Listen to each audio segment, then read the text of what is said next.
dewa yen nuntun wong ngaprang kasangsaya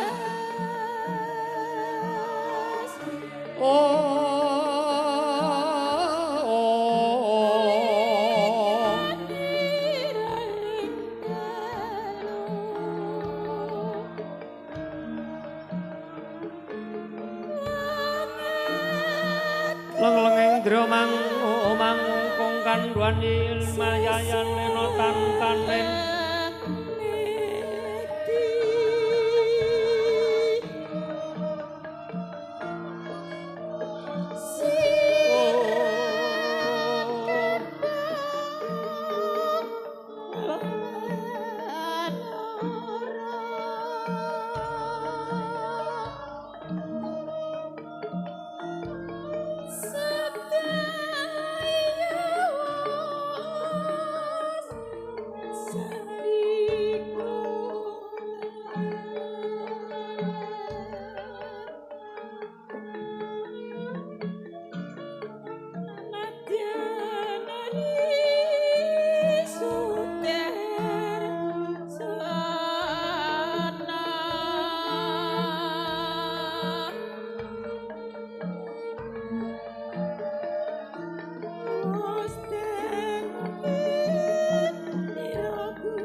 dening utamaning nata berbuti pawalaksana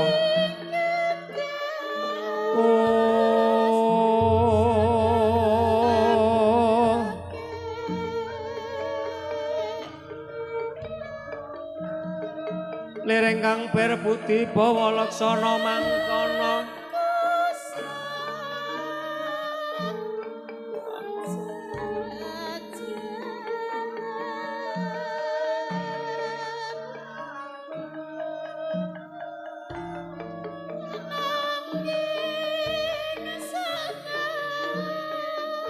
Genero peparing tonang geganjar saben dina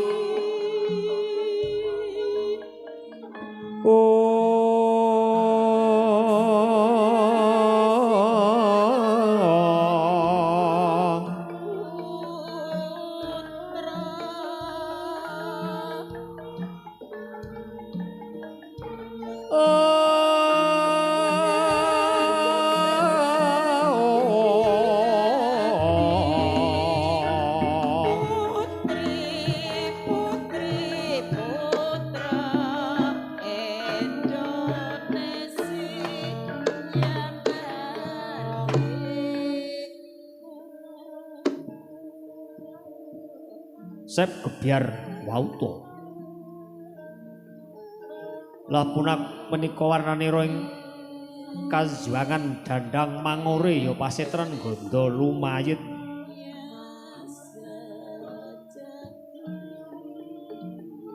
Kajuangan ingkang den renggani geneping widodari nanging kucuane apae Syaksa. Sinepa sanggihaning para wadyabala Gandharwa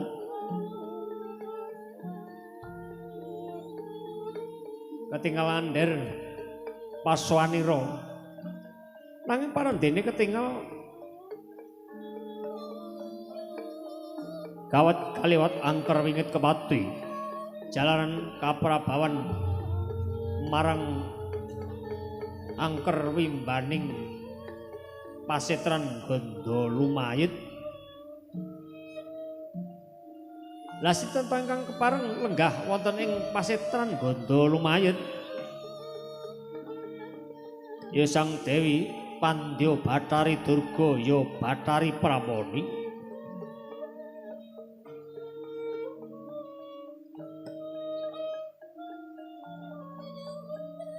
Ing ayap sawaning putra ing kajuwangan Dandang Mangure ya Sang Hyang Bathara Kala.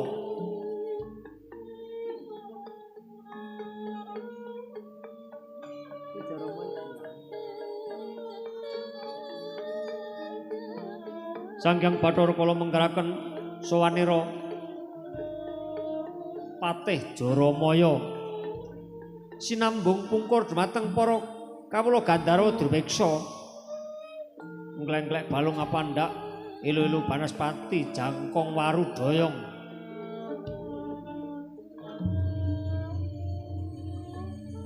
lamun kawis tinggal amber amblabak wonten madaning pagelaran Jawi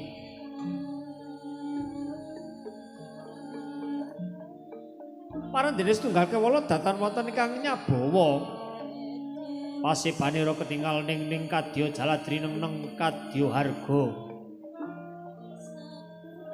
Rikala ngat menika Sang Pandya Bathari Durga ketinggal kageting penggalih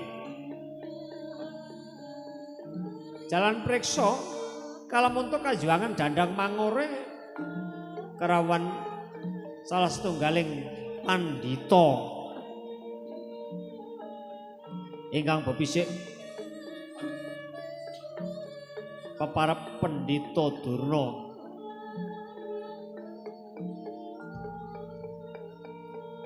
Sawaning Pendhita Durna ndadosaken kagiyating penggalih Sang Pandya Bathari Durga neng sedya tumuli amedhar sabda dadi apa mau wijiling pangandika ingkang dereng kababaring lisan.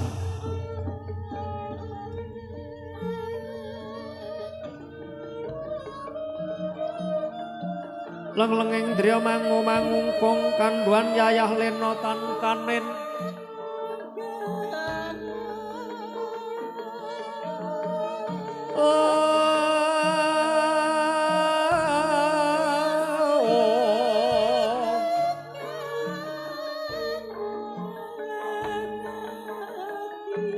dan tulus mangkundya utama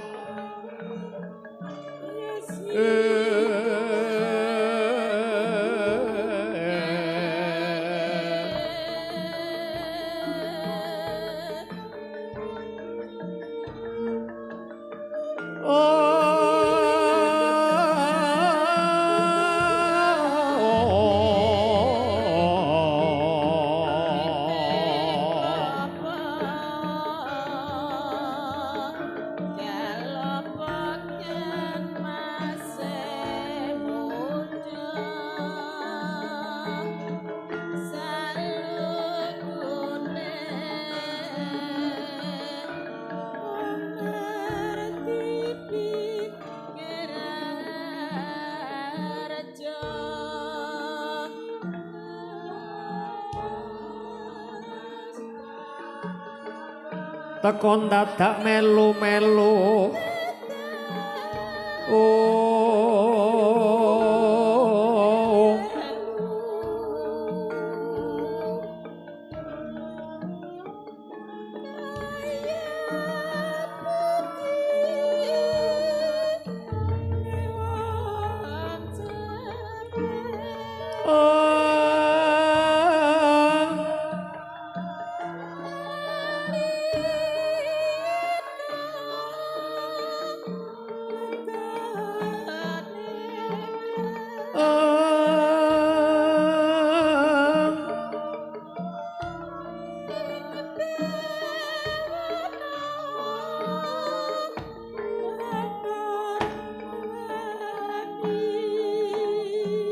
Mustika ning jagat raya Mustika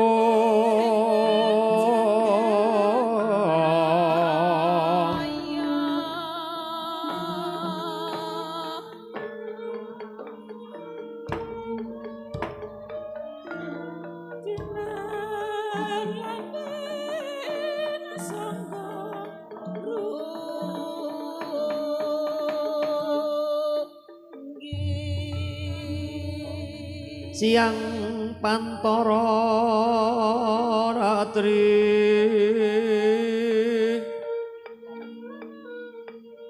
angmung cipta kukulun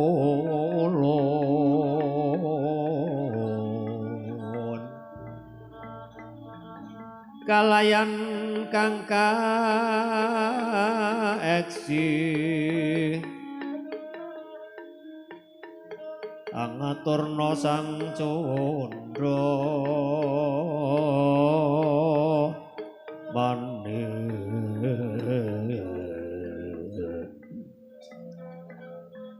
prasasat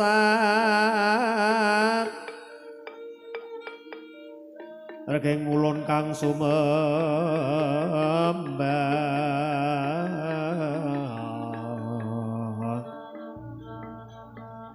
mewah kagungan to singsin sasat sampun prati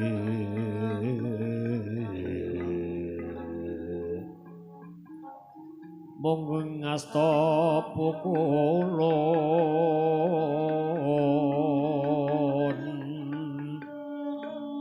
sang Rama Dewaningsun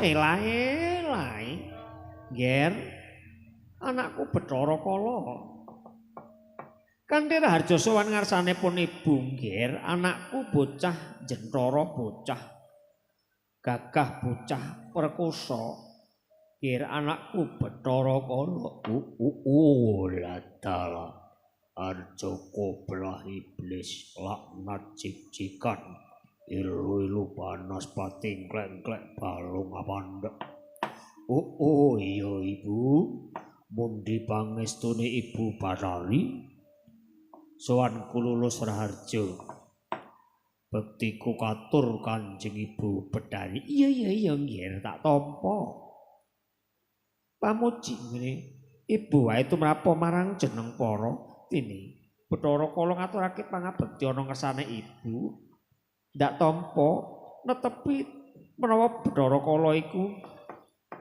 putra kang ngabekti marang wong atuwanira iya Kanjeng Ibu tak pundi pamujine ibu muga-muga bisa ndayani kasantosaning jiwa ragaku ibu iya Bathara Kala iya elai iki lamun ora sisip ing pandulu ingkang sowan ana ing ngarepan aku iki kaya ora ana liya kejaba iki piswane Pendhita Durna. Mengko Pendhita Durna padha raharja. Tekamu ana ing kayangan dandang mangore ing kene. Oh, Ibu Bathari lole kandhak blekuduk manyar-manyar selikur dina gamana kapulung kono aliloko. Iya Ibu Bathari, Kanjeng Ibu, sowan kula tansah tinuntun karaharjan tebih saking Sambikala. Kecapi saking menika kula ngaturaken sungkeming pangabekti dumateng asanipun Ibu Bathari. Iya Durna. Tak tampa pangabektimu muga-muga bisa ndayani kabahagyaning gesang ulun. Inggih Ibu. Ya wis ulun tampa pangabekti kita Pendhita Durna. Uga Jaramaya kowe padha kanthi basuki sawanana ngersane Kanjeng Ibu ngger Jaramaya. Latala. Inggih Kanjeng Ibu awit pamujinipun ingkang Ibu Bathari Durga sawanipun ingkang putra Jaramaya lulus raharja bekti kula kunjuk Ibu Bathari ya tak tampa Jaramaya lungguh Kang prayoga inggih sampun boten kirang prayogi Kanjeng Ibu Sabanjure aku kepengin ngendika marang Bathara Kala. Oh, Ibu Betari. Nitik saka glegaping paningalmu sajake kaya bakal darbe atur nanging semune kowe tida-tida gage Bathara Kala enggal matura marang pun Ibu ya ngger. Oh, ladalah. Ibu sing dadi pentinge atiku kuwi wiwit biyen aku diputrake Ibu Betari kuwi dipapanke ana pasetran Gondo Lumayit nalika semana wanter dawuh pangandikane Yang Adi Pikulun Bathara Guru aku bakal diparingi pangan nanging jarene sapa kang klebu Sukerta kuwi dadi mangsane Bathara Kala yaiku wadyabalane Bathara uga bakal mangan bocah Sukerta nanging tinemune nganti tekan seprene saben-saben aku golek wong Sukerta nadyan siji wae ora ana. Oh niku kemawon mbok menawi dereng kepanggih menika Sang Bathara Kala dereng kepanggih kaliyan ingkang nami Sakerta. Weh Sukerta kok banjur Sokarta kepiye to pendhita? Oh, mireng kula Sokarta. Bocah Sukerta kang dadi pangane Bathara Kala sak wadyabalane. Oh, mesti aku saben-saben arep mangan wong Sukerta mesti aku ketemu titah kang bisa maca tulis sing ana jroning awakku, Ibu. Mongko wanter dawuh Bathara Guru bapakku yen kepethuk wong kang bisa maca tulis sing ana awakku sanadyan to kebu dalang sing wis bisa ngruwat jenenge Dalang Kandha Buwana. Dalang mau sing bisa ngruwat marang Mala Trimalaku mau bisa maca tulis sing ana sarandoning badanku. Banjur aku mlayu sipat kuping wedi karo dalang kuwi, Ibu. Wong kang aran Leksana ning nyatane wong Leksana iku ora ana wong kang Sukerta dene bocah gedana gedini untang-anting sendang kapit pancuran kapit sendang lumunting tunggake ngaren. Kabeh ya wis ora ana, Bu. Piye, Bu? Aku selak ngelih, Bu. Apa selawase aku iki ora entuk mangan, Bu? Aku ngelih pengen mangan, Bu. Mbok melu menggalih piye carane aku entuk panganan iki, Ibu? Lae. Kala kepiye? Sak temene ya wis ora kurang-kurang anggonku budidaya.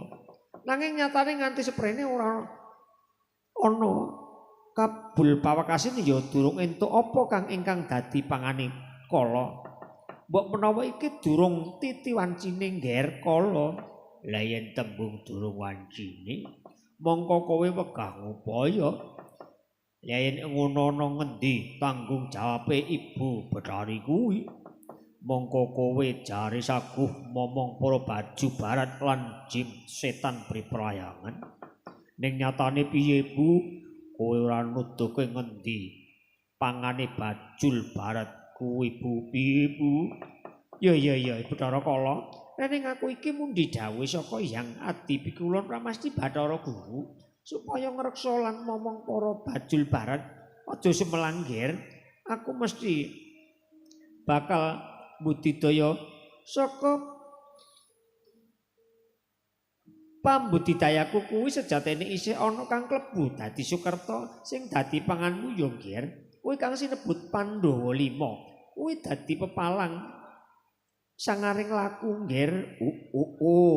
Apa Pandhawa kuwi klebu wong dadi panganku, Ibu? Iya kuwi klebu dadi panganmu. Malah saiki ngene ngger iki ana dalan kang prayoga.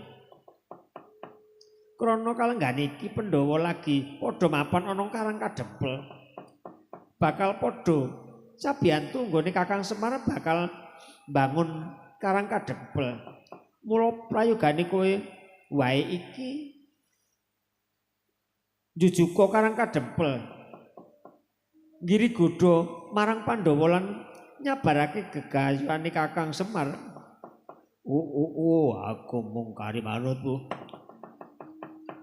Jumangkahang grasa sumbar geter-pater bumi kang kundhem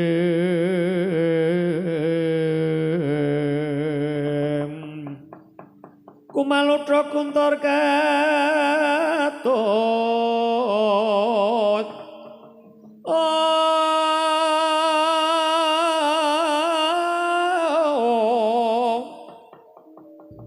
panjala mbak gune kang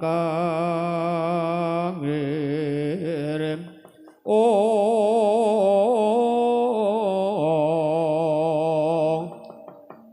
penyune kemambang ring-ring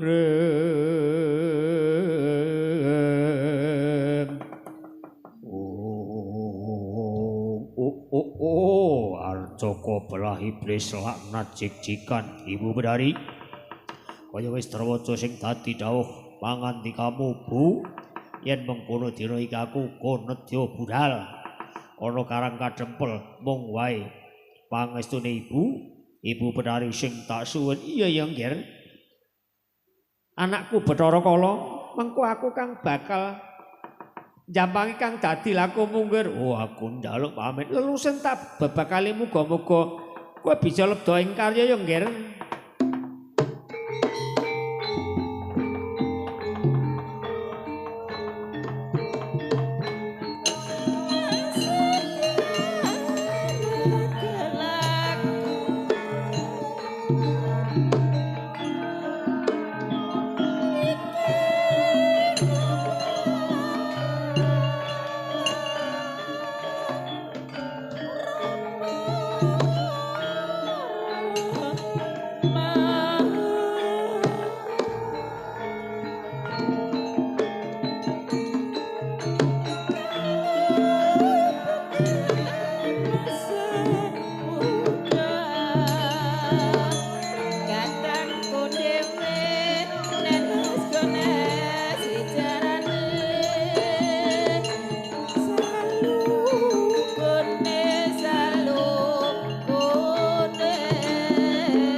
Durna, kula nyuwun Ibu Bedari, kowe sejatine apa kang dadi sedya kita dene wektu iki Durna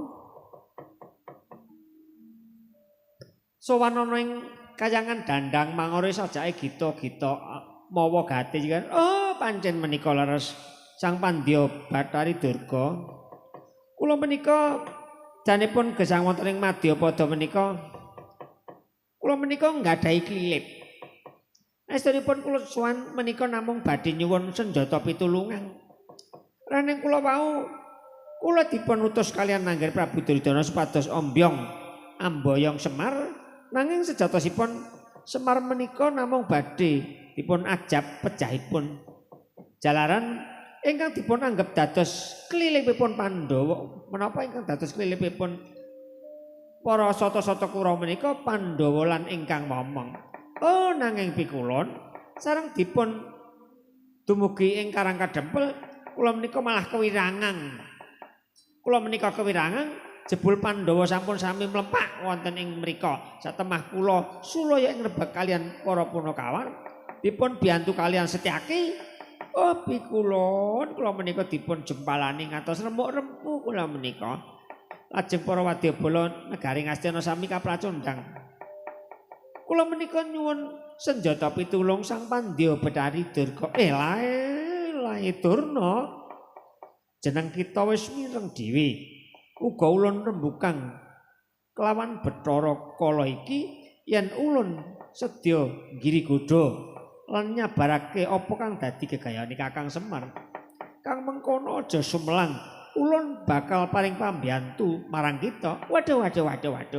Matur ageng panuwun. Awit saking keparengipun Ibu Bathari Durga. Iya. Yen mengkono sedya tak rekadaya.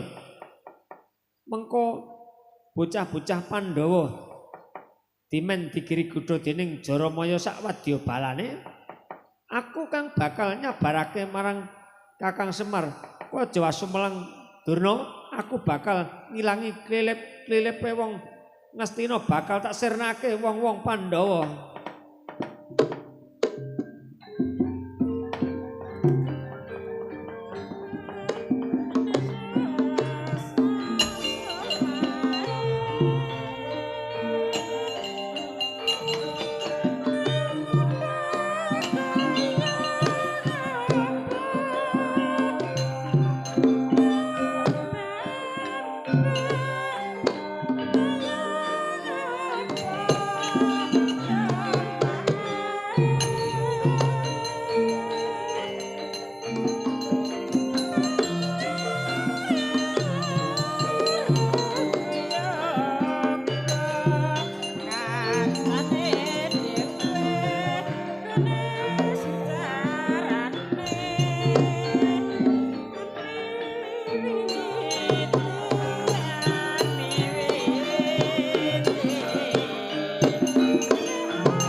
Kayon kate yupeng angin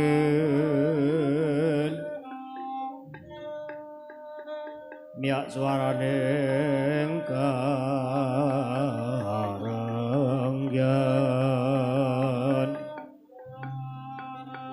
samirana kang mawore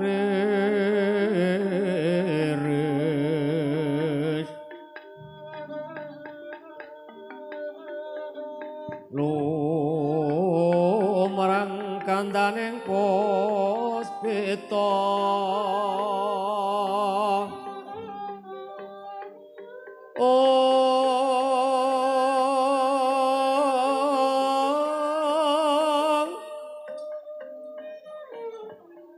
kalenggian pujanira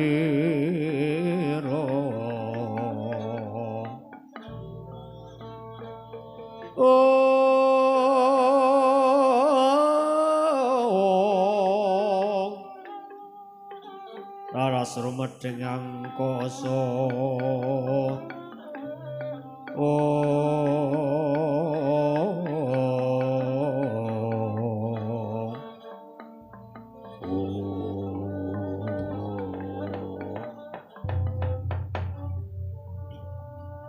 iler iler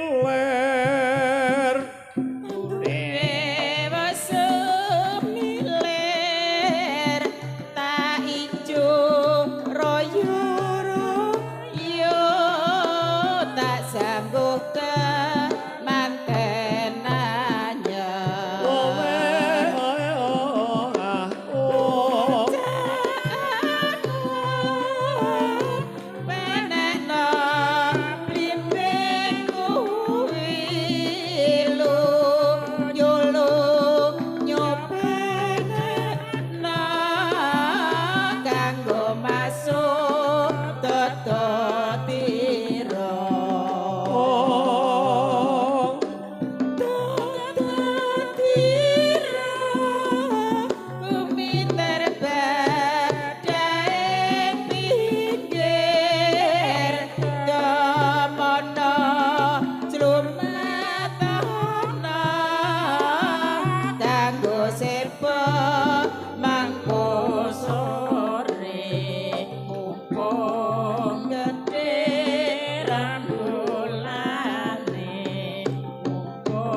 Sirepe Sang Hyang Arka gumantos sing dalu.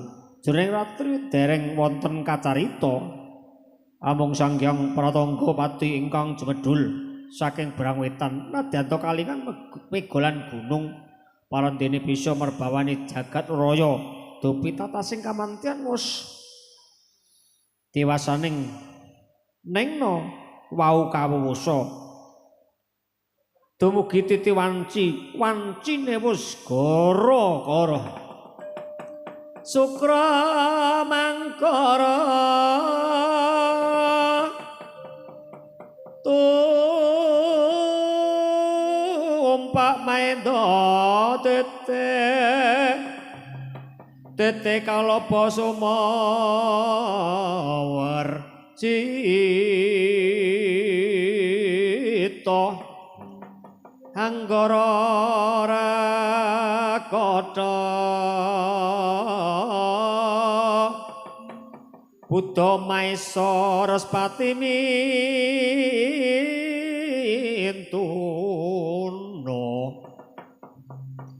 Eka Dwi Tricatur Panca Sasato Hasta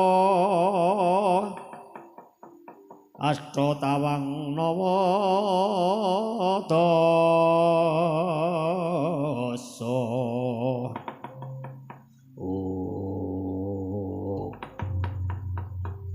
semanten prabawaning gara-gara gara-gara kaperang dados kalih gara-gara gedhe ya gara-gara cilik gara-gara gedhe kang dumanti ana ing jagating manungsa wis datan kira camna gara-gara cilik kang dumados wonten ing jagat pakeliran ya mung asung pikurman marang perpat punakawan Kilurah Semar Garing Petruk Sumawana Bagong ingkang samya pacak gegecikan wonten ing Ngororombo lumaraping tlatah Ngayogyakarta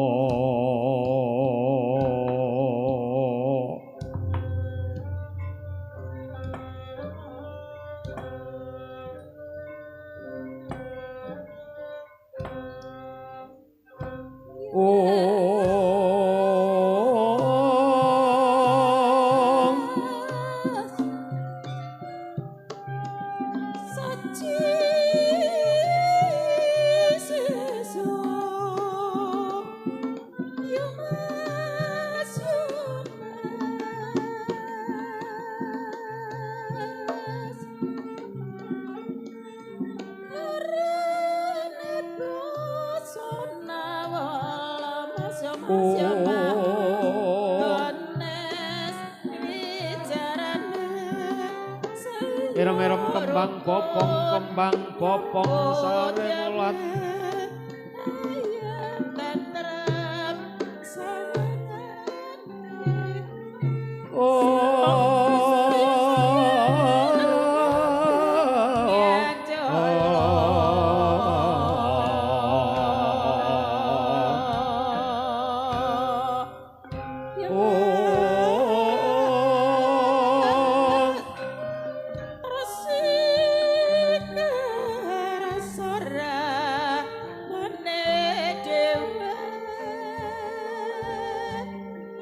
Leng-lenging dra mangun-mangung kong kandhuan nyayah lena tontoning Praja Rama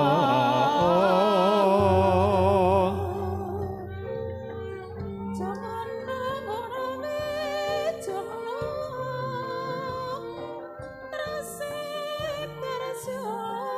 trasek karaso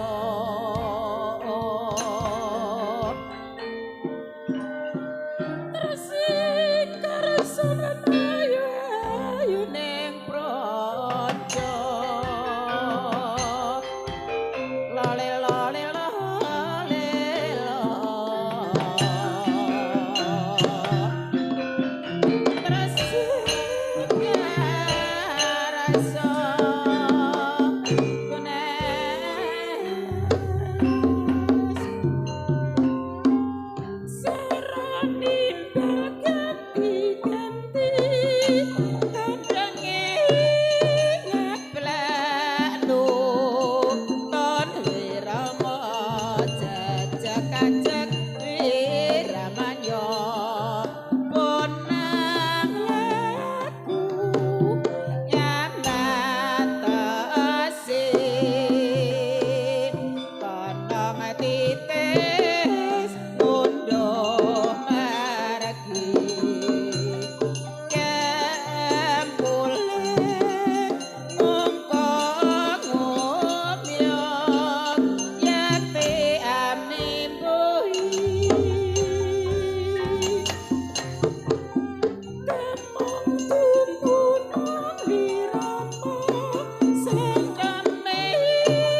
lesung jumengglung Sru imbelet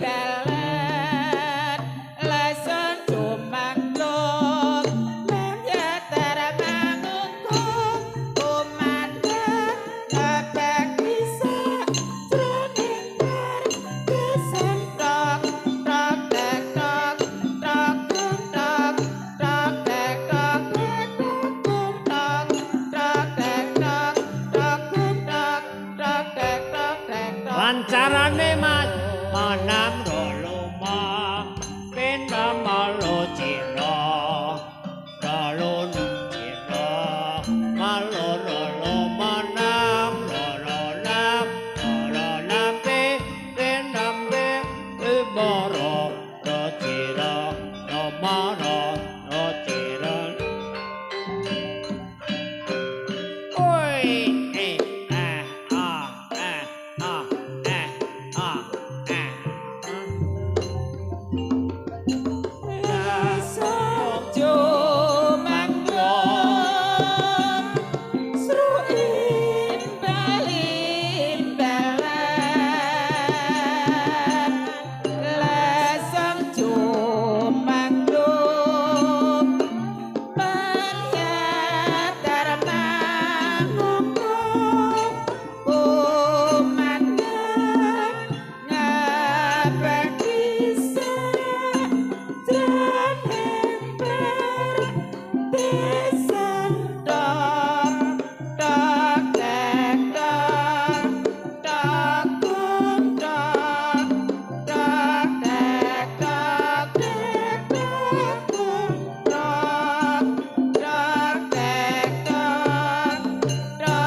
Assalamualaikum warahmatullahi wabarakatuh.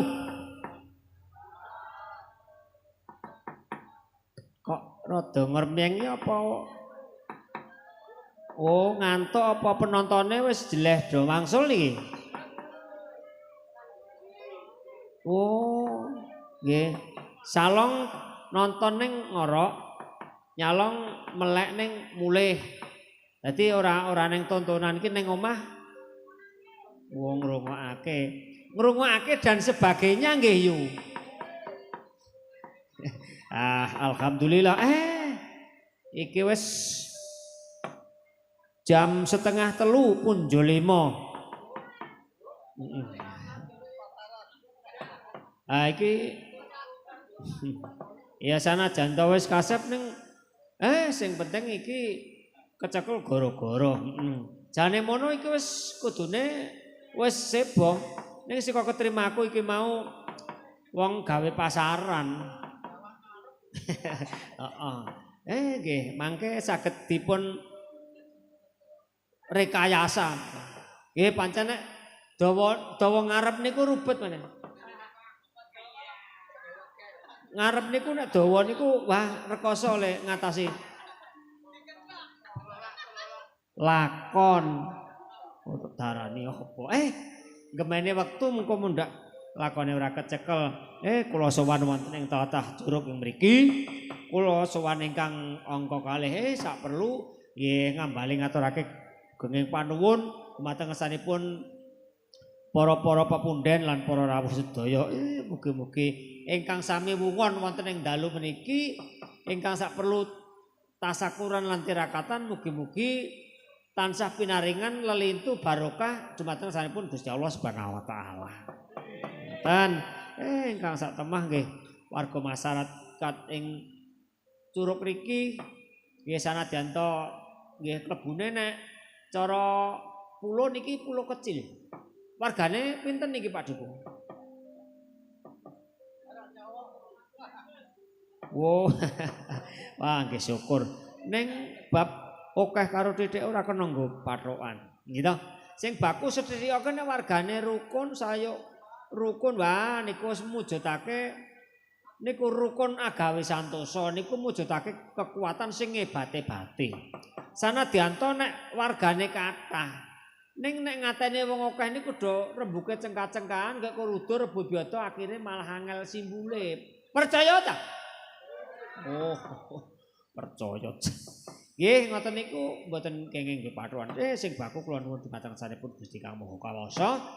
Mugi-mugi sedaya pinaringan barokah ngoten mawon nggih. Mugi-mugi sak bakdanipun menika sak badanipun ngadani tasakuran niki sedaya pinaringan rejeki ingkang melimpah wal barokah. Amin ya rabbal alamin.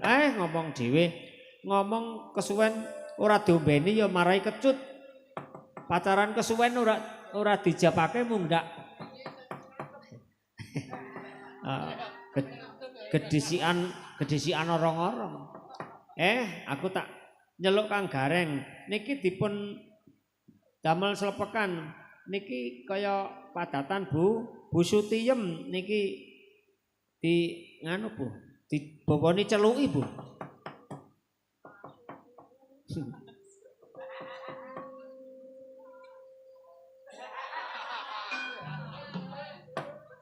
Ayo kanca suka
Kaya Petro, kaya Kang Gareng, kaya Bagong, kaya Petro. Padha slamet Kang Gareng, slamet. Padha slamet wargamu Kang Gareng Bagong. Apa itu? Kang Gareng iki ngelak wektune. Saiki ayo padha seneng-seneng ngopeni wektu mengko mundak lakone ora kecekel hak dong. Banjur arep kepiye dong? Ya iki awake dhewe padha ngabarake kawilujengane keluarga. Kang Gareng, keluargamu ya do apik to? Apik dong? Anakmu pira?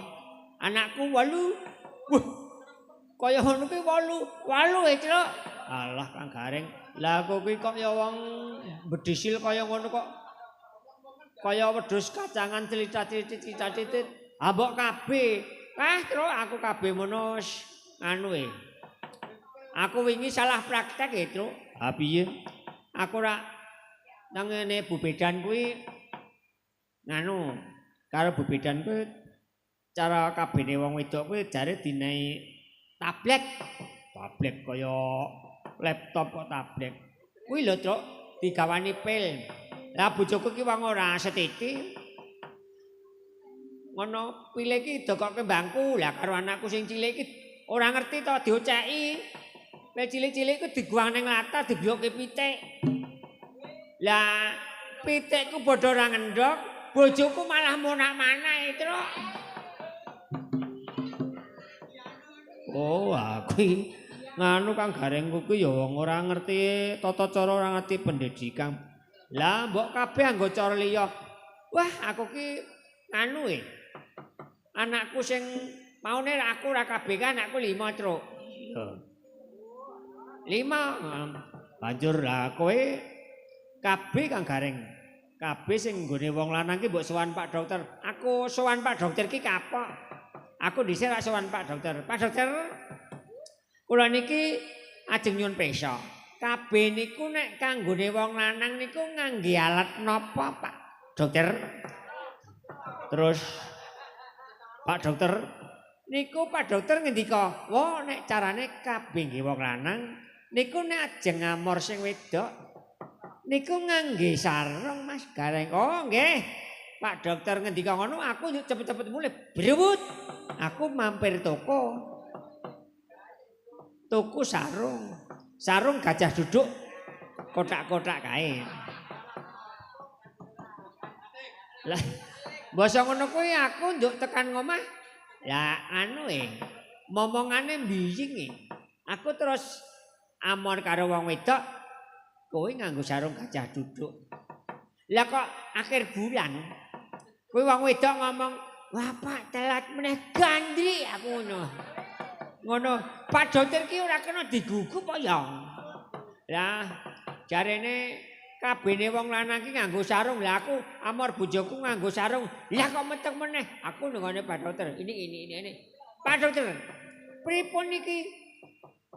Lah kula niku ajeng amor bojo kula ngendikane kudune syarate nganggo sarung.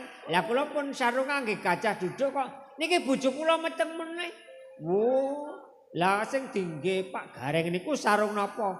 Gajah duduk. Wo, lah niku senes sarung nggih kemul. Lah terus napa, Pak? Oh, niku kaya ngoten niki lah. Pak Dokter nduduhake alat KB kuwi nek sing kleru disebul anakku kaya Happy Piting Tuyu. Ngono. Niki Pak Gareng nek ajeng KB ngangge ngoten niku. Lah terus carane ngangge ten pundi? Ngono. Pak Dokter niku kenehi contoh. Le ngangge contoh niku teng jempol. Oh nggih, basa ngono aku mulih. Aku tuku papat. Jempol tangan tak nggoni loro, jempol sikil tak nggoni loro. Aku amar bojoku. Lah akhir bulan ki, "Pak, arep ana meneh ulah gandri." Wah, lah Pak Dokter. Pak Dokter niku ngapusi ya. Kula nesu, aku nesu to. Pak Dokter niku lulusan dokter pundi? Ngoten. Ngenehi contoh kula kaya ngoten niku kula nggih ten jempol papat nang anak kula apa ibu mrene. Lah jenengan ngangge ten pundi? Ten jempol sikil loro, ten jempol tangan loro. Lah ning ngetane anak kula tambah meneh. Wo. Mas Gareng niku kleru. Mas Gareng niku kleru. Nah, terus Pak Dokter njikuk gambar buku gedhe kae. Terus ana gambar le ngangge teng mriku niku. Wah, niki kula paham niki. Ngono. Oh nggih. Wah, lah Pak Dokter niku mboten bengen-bengen nganti anakku dicaci timbahe mbok. Oh nggih. Nek ngoten nggih mangke kula anggone teng mriku niku. Nah, pasang kula wis pamit Pak Dokter, aku tekan omah tuku mampir toko, Truk. Tuku serenteng.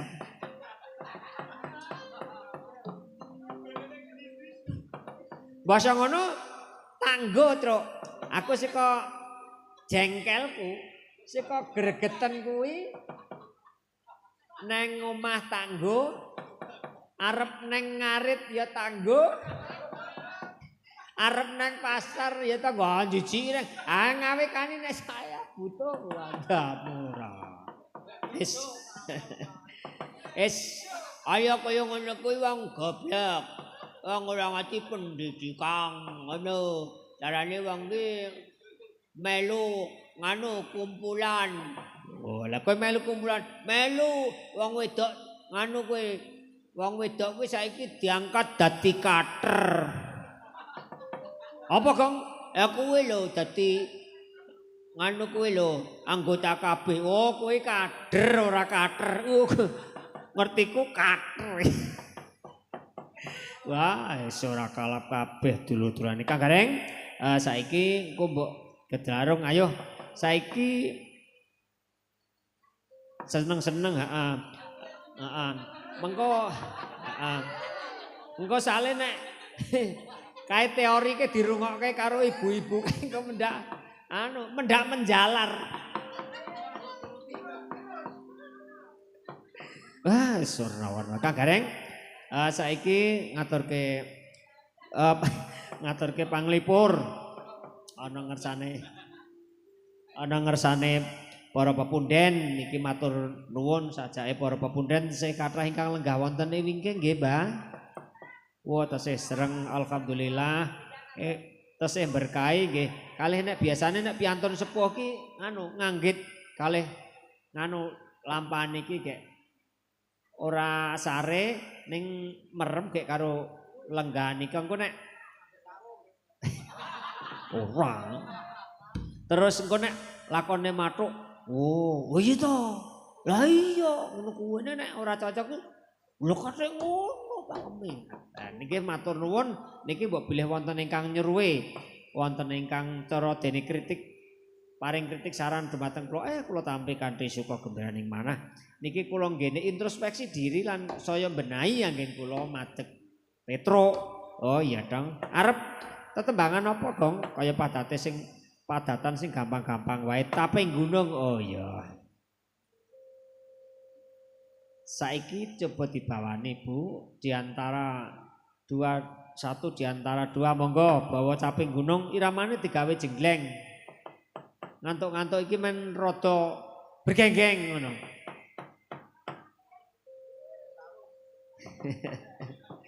Oh, Mbah Wasti kae isih aktif saja.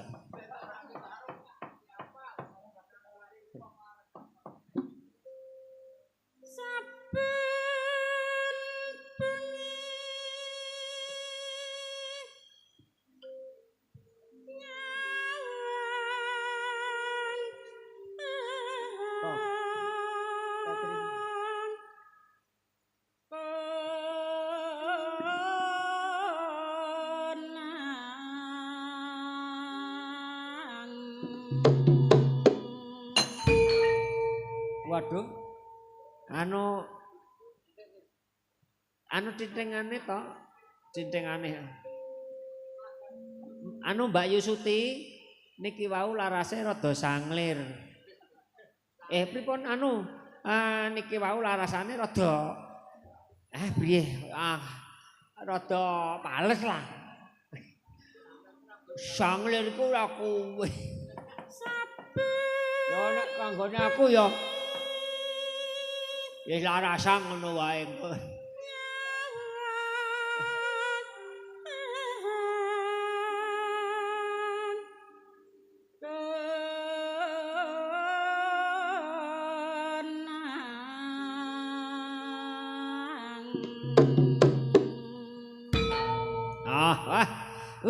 Iki komplak penabuhe isih teges malah iki Kang Masku Bapak Dukuh Jambu teko mrene. Wah, iki oleh tanggapan nang desane wis rampung.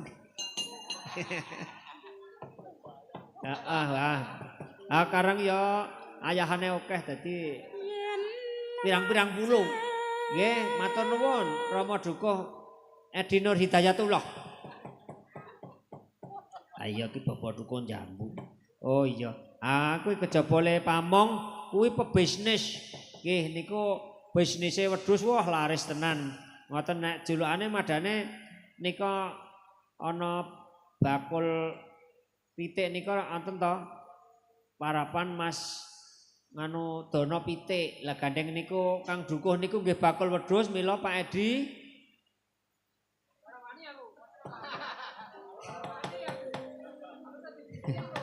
Nek Pak Dono tak gaene pitik. Niku Pak Dono pitik. Lah niku Mas Edi niku juragan wedhus. Dadi Mas Edi ora bakul wedhus ngono ki lengkape. Nggih. Nah, oke semangat. Nggih, monggo.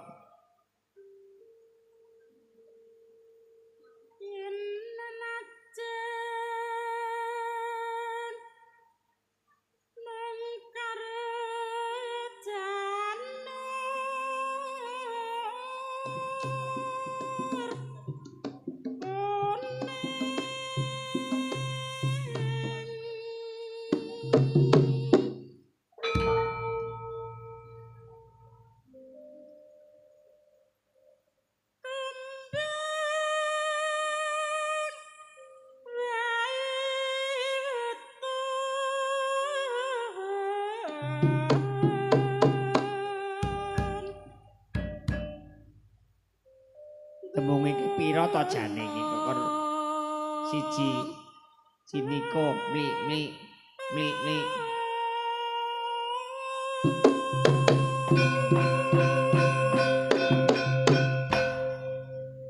ngono cah.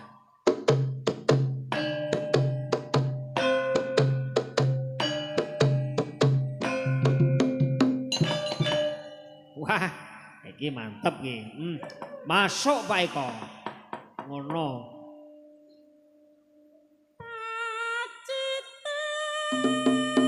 Woi.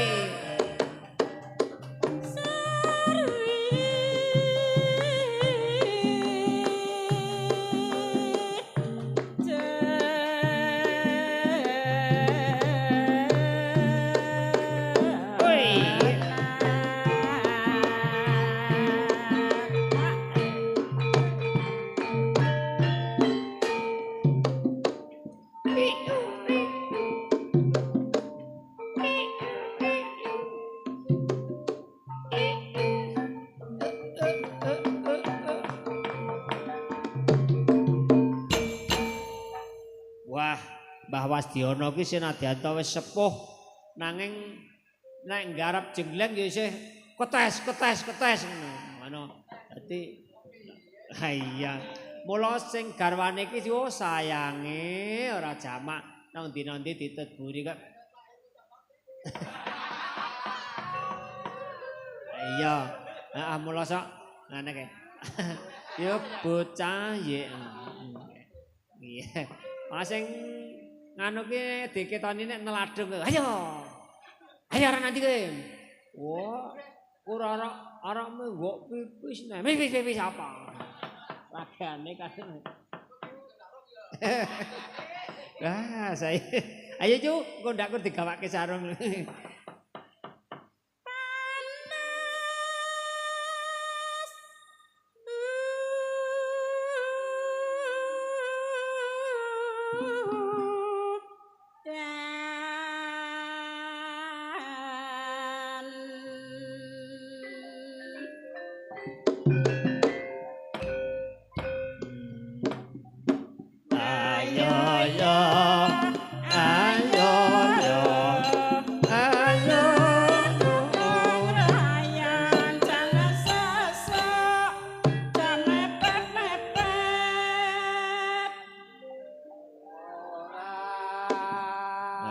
Ora ngandel.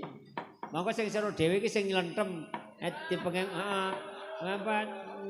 Ngono dhewe ngaca mepet. Ning oleh muni yangku-yangku. Ora. Ning yo mangko ngene iki tak marep gluwer.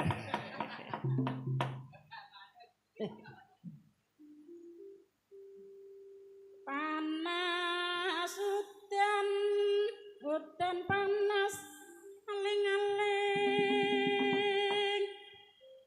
capek gunung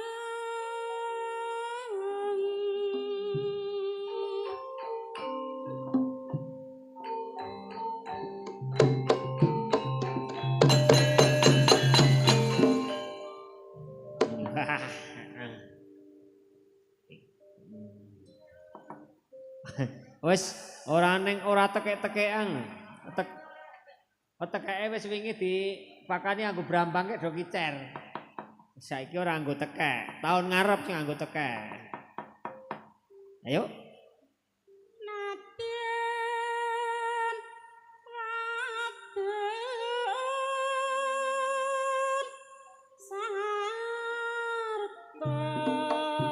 Suara suling ngomandang suarane pengen dadi antol senenge banget yen lagi kumpul senengane banyu bani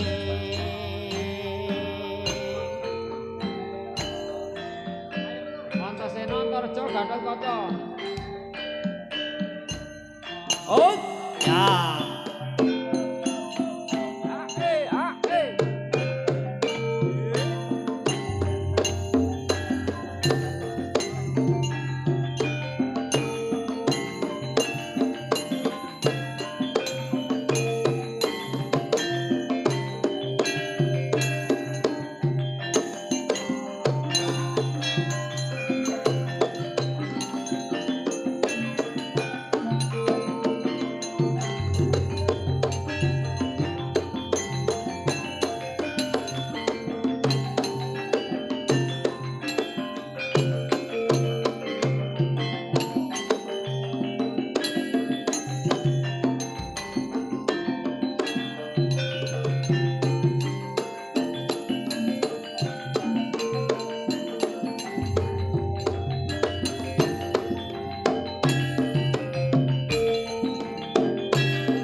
Jogeti Kang Gareng.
masuk iki.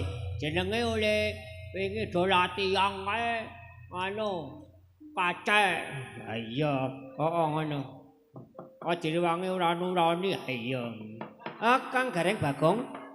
Apa-apa iki nek keluwihan ki ya ora apik.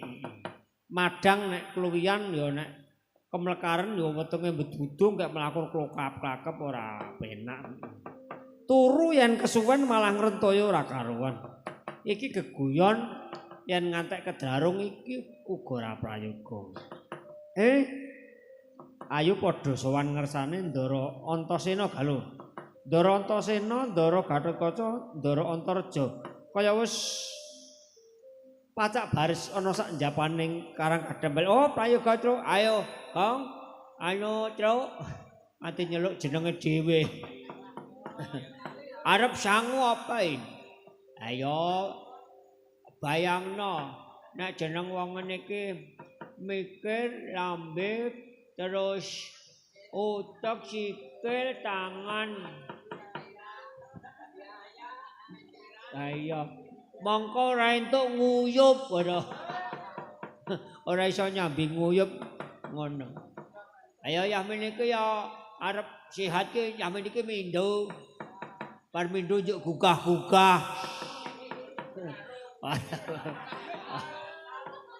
Loh, maksudnya anu nek sing urung mindho ki digugah ngono ora jarane.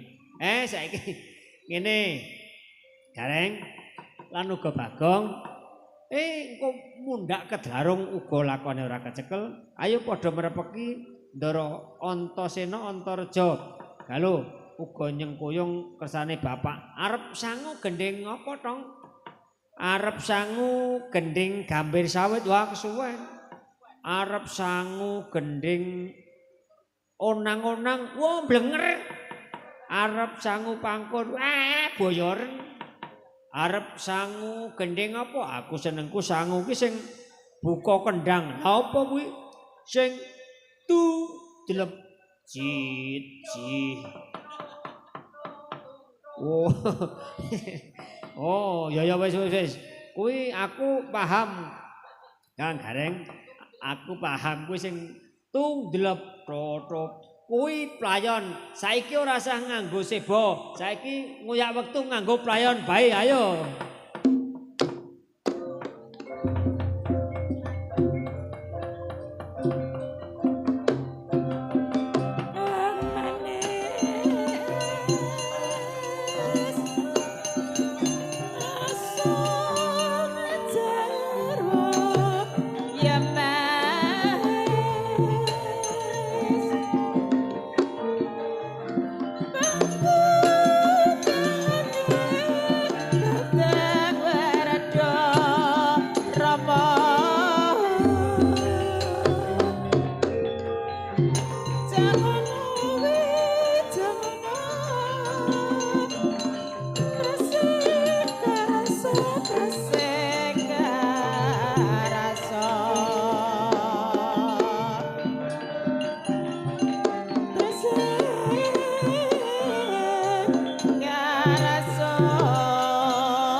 Terasa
meh raina semu bange wangaruna ati netrane buka rapuh sabdaning kukila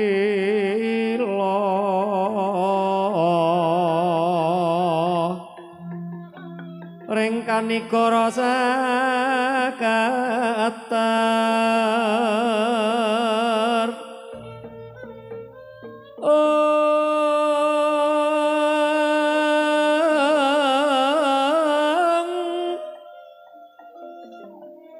dening kekitungane engko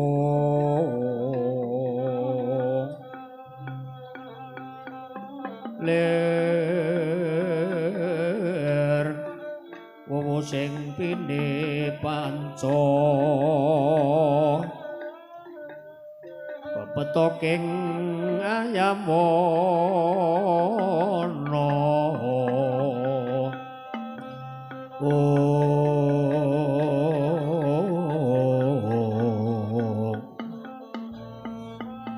marak pragakan manguwu bermo nona pasing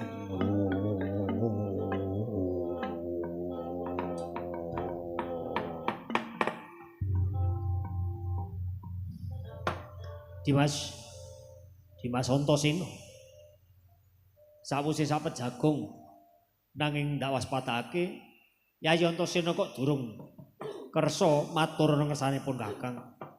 Apa darunane anggonmu nimbali marang kakang-kakangmu ya aku Sumadya midhangetake apa kang dadi atur Yayi Antasena semono uga Dimas Antasena pun kakang uga nyadong dawuh Siadi sanadyan Siadi Antasena kuwi pernah kadang kunom nanging penemune malah luwih bisa ngurakabik timbang kakang. Ya Kyai mula saiki prayogane Yayi Antasena enggal matur kang kanthi persajan aja nganti wigih ngono. Ya ngene ya Kang. Jane aku cuma ndok ana ing tlatah Karangkadempel kene iki. Aku ki nek cara menterenge aku kira wis turiha. Aku ki jane wis cubiya. Karo kahanan sing saiki dumadi ana ing Karangkadempel sing reridu marang kaki Semarang gone bakal bangun Padepokan Karangkadempel lan uga melu mrihatenake panandhang pepundhen-pepundhen Pandhawa anggone kelangan dewaning Boga Dewi Sri. Nanging dumeka saiki durung entuk pekabaran.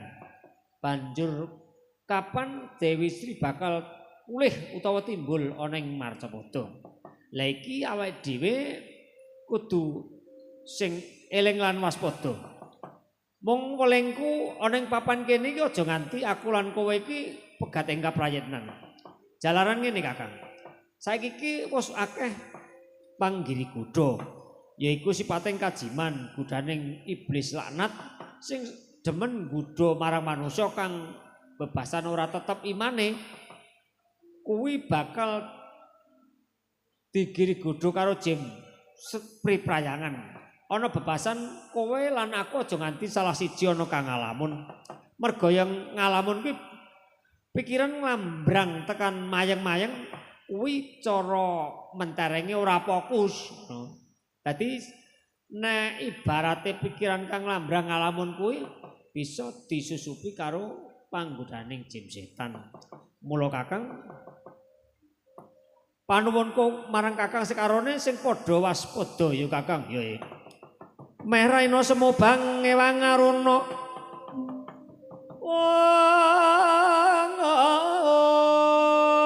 Wong kadinetrane aku rapo sabdaning kukilo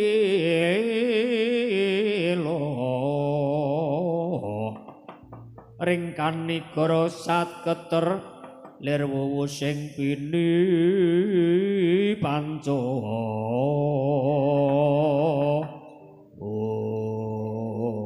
mangga teka mangkono ku apa satria tiga sami pacak baris wonten tepes wiringing karang kadempel datan ngitung pinggo daring marga ingkang miling-miling ngangulati mider-mider angit dari wonten sak nginggiling karang kadempel yaiku wadya balane Bathara Kala jim ingkang winastan maling sukma ingkang miling-miling wonten sak nginggilira karang kadempel presa kalamunta salah sawijining satria tiga wonten ingkang pikiraning nglambrang boten katen-katenan inggih menika Raden Antareja padha sakala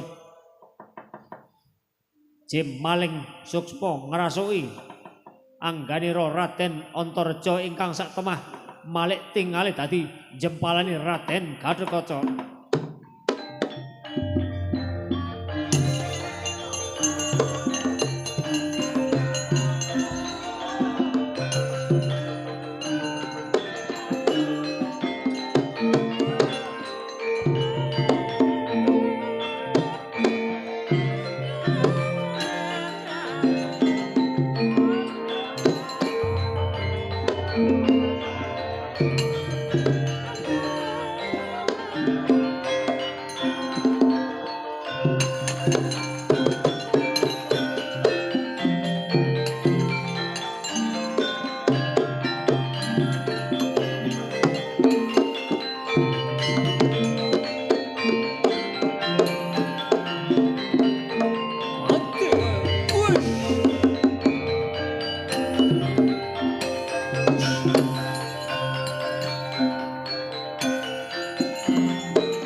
Aja dipisah. Aja dipisah Dimas Antasena. Aja dipisah jempalane, Kang. Weh, kose. Wah, lah iki oleh-olehane wong sing ora waspada ing paningal lena ing kaprayan iki ya kaya ngene iki. Antarane dulur karo dulur ki saiki wis akeh sing memungsuhan, akeh sing congkran-congkran. Ya apa ora? Ana apa ora? Sing sedulur tunggal kandung wis saiki ora rujuk iki akeh apa ora? Ana apa ora? Cocok apa ora? Iki ngene, sebabe ing antarane pas seduluran mau nek ana sing salah siji ku mau kesetanan ku ya ngono kuwi. Sinajana dulur tunggal kringkel nanging ana babakan sepele bisa dadi memungsuhan ku ya ngene iki. Mula aku ora wis matur to Kakang. Aku wis matur menawa aku lan kowe wong telu ki aja nganti pegat ing kaprayenan. Jalaran ing awake dhewe iki ana ing sak tepis wiringe utawa sakitare awake dhewe. Sakitare awake dhewe kuwi ana sing gentayangan. Iku lakune jin, setan utawa kajimanku ora kasat mata. Ya, ning aku ora kewan akal. Iki Kakang Antareja ki ibarate kaya kayu glugu kesusupan luyung.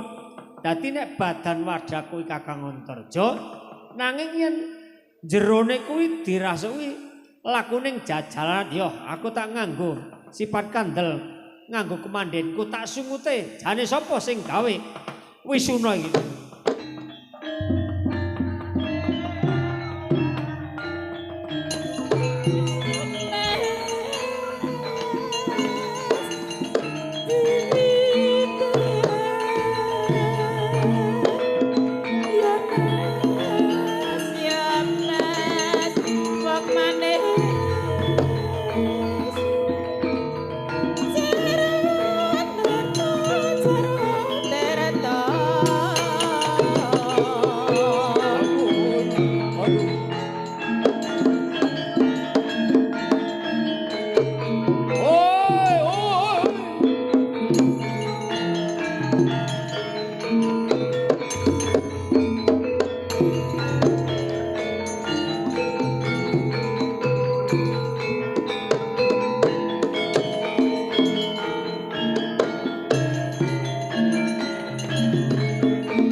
Percaya ora, Kang?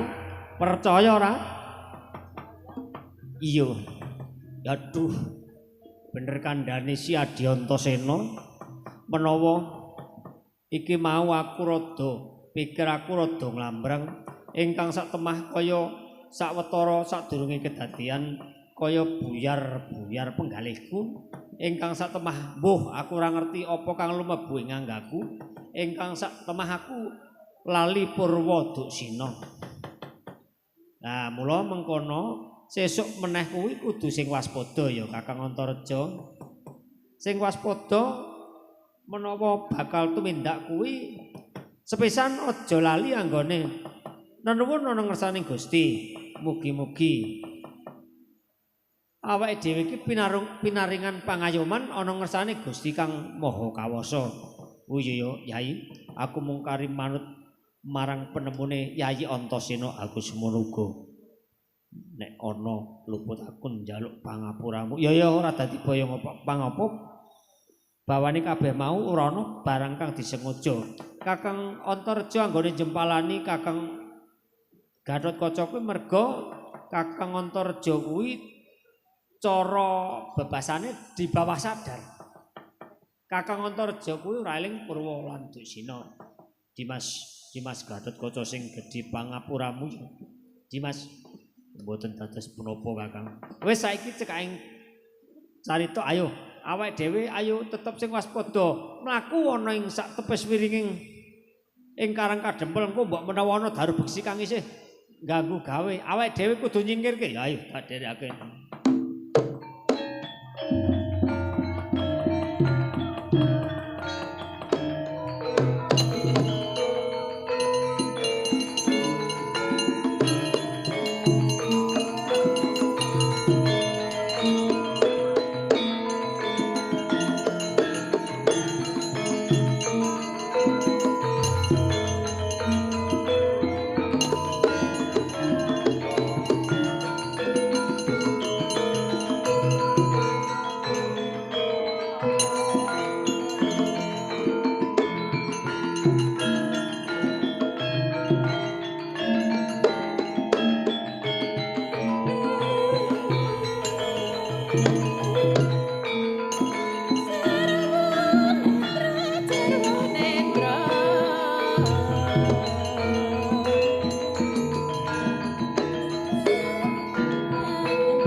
Aku wis adoh anggonku lumaku bakal ngupaya kang dadi panganku ingkang disebut bocah Sukerto nanging durung entuk gawe ombok menawa iki kedap-kedap iki lakune bocah-bocah manung.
Bimot antik Bima sunggeng kara mangsaing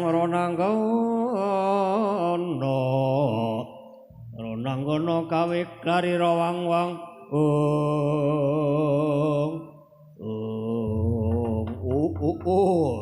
iki nang ngarepan aku ana pawongan ingkang ciri-ciri gedheke jumbuh lan trep kaya sing diaturke marang Ibu Betari. Apa iki kang disebut bocah Pandhawa? Pawongan sapa jeneng? Aku Puntadewa. Sing ana mburi aku Werkudara. Sing mburi dhewe aku Janaka. Wah ya dalah. Iki anggonku dedalani bakal entuk gawe bakal mangsa bocah-bocah Sukerto. Puntadewa kowe manuta wis dadi pepintaning para dewa. Kowe saiki manuta tak tadah tara mangsa. Ayo inggal tak adepi apa kang dadi kiramu.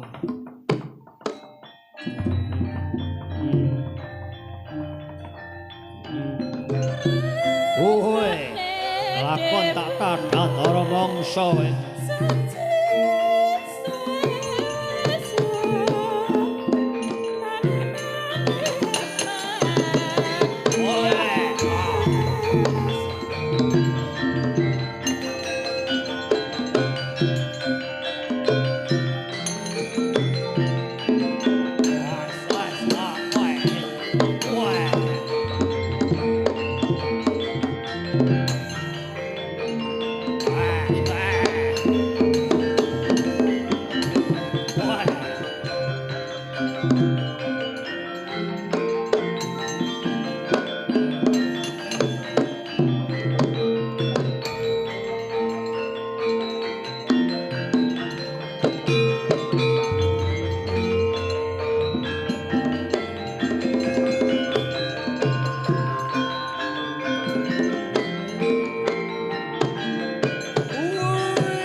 Ante Bima kena Sayaka kadang Bima nyarupunagi netepana perang ila-ila lumawan Desang Dursasana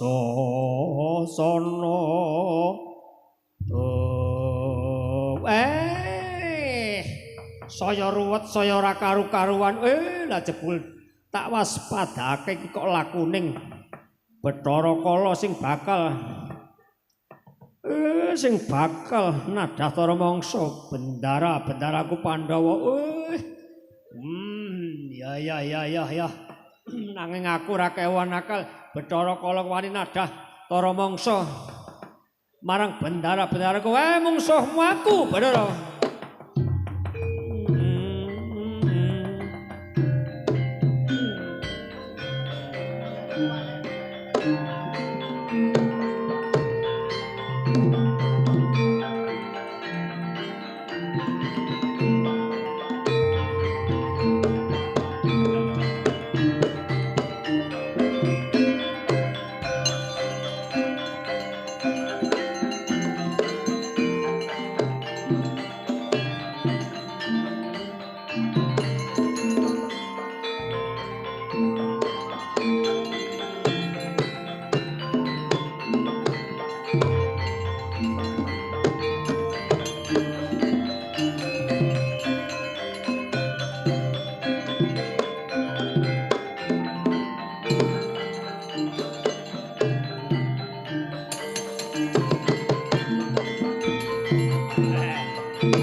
Sing pancen sumber-sumbering memalaku ya iki sing dadi bendara-bendaraku saiki padha ilang musna merga saka pakartene Bathara Kala wah iya wah aku wis kelakon nadah Tara Mangsa mangan karo bocah-bocah wis ora kena sanadyan to bendara-bendaraku saiki wis dumunung ana wadukmu nanging aku sing ora trima woi, ya ada apa-apa wis kowe bola-bali mung arep gawe cintraka, gawe rusuh ning jagat raya. Apa kelakon? Kowe tak tibani Gumbala Geni waduh. Aja ya iki saka muring-muring atiku. Kowe bakal tak tibani Caraka balik, bakal lebur papan tanpa dadi. Aja ya tak wacake Caraka balik. Ngata Bagama Nyaya Jodapa Lawa Sartada Karacanda waduh mati aku aduh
Bendara kula sedantenipun sampun saged timbul kalih Senir Sambikala. Iya Kakang Semar, aku nedha nrima marang Kakang Semar dene Kakang Semar bisa nyelametke jiwa ragaku. Wah, aku matur nuwun kaki Dipol. Dene kowe iso nyelametke jiwa ragaku, semono uga Kakang Semar. Aku uga ngaturake panun. Ndara, sakmenika tesih wonten retu ingkang saged nggiri godha malih. Niki dereng rampung. Anggen kula badhe mbrasta lakune Ngakara Marka. Iki Bathari Durga isih nganglang jagat mengko. Aku tak ajare.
Terangane iki sing dadi blenyek wedok. Sing dadi blenyek wedok ya iki. Terangane sing dijenengke setan ku ya ora mung lanang tok. Ya ana setan wedok. Setan wedok manjing nang wong wedok. Setan lanang ya manjing neng wong lanang. Ora mokal nek lanang wedok ku anggere wis kesetanan lali seringat ya padha wae gawe geger. Neng kulawarga neng sanak sedulur lah iki jebule kowe to, komandane kowe to ni. Permoni. Iya Kakang Semar. Aku njaluk pangapuramu. Kowe ku ora pisan ora pindho. Ndolak njaluk pangapura, ndolak njaluk pangapura. Nek lebaran wae ujang-ujung ndolak njaluk pangapura. Nanging bariku ya kur mbel gedes. Saiki wadya balamu kuwi sing ngiri godha marang bendara-bendaraku. Ayo padha dijak bali ana kayangan. Ora gelem bali wae kelakon gembala geni. Aku ya tak bali kosek. Iki gandenganane aku karo kowe.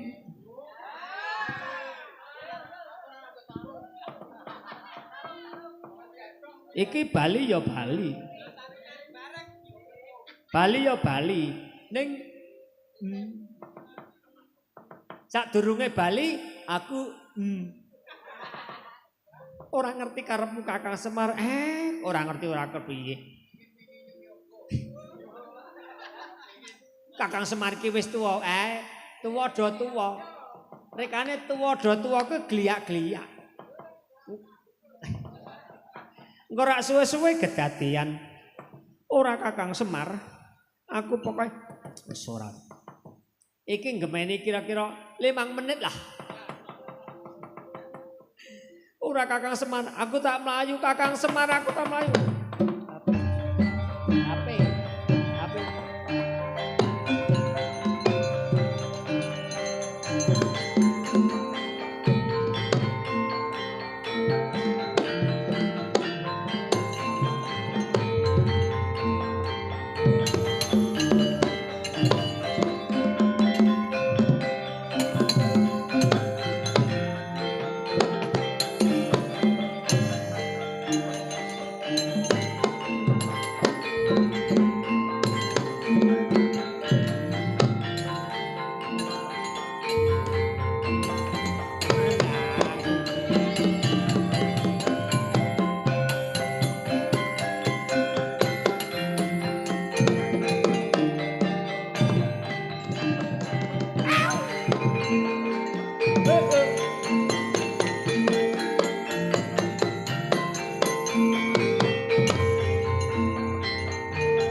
Kakang Semar, kepiye kabul pawekasane?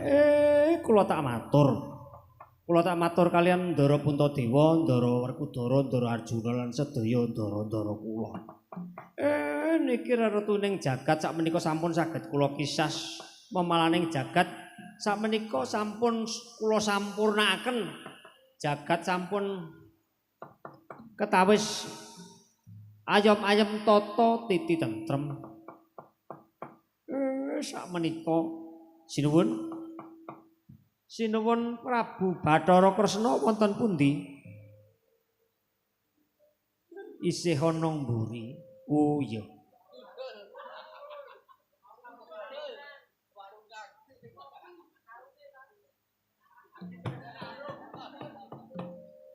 Kula tak matur kalian ndara-ndara kula sedaya. Gandeng menika reretuning jagat sampun kula kisah sedaya ing pangajab mugi-mugi angkara murka boten sumebar wonten ing jagat raya punika kantun manggih katentreman. Sakmenika sumangga kantun suka parisuka.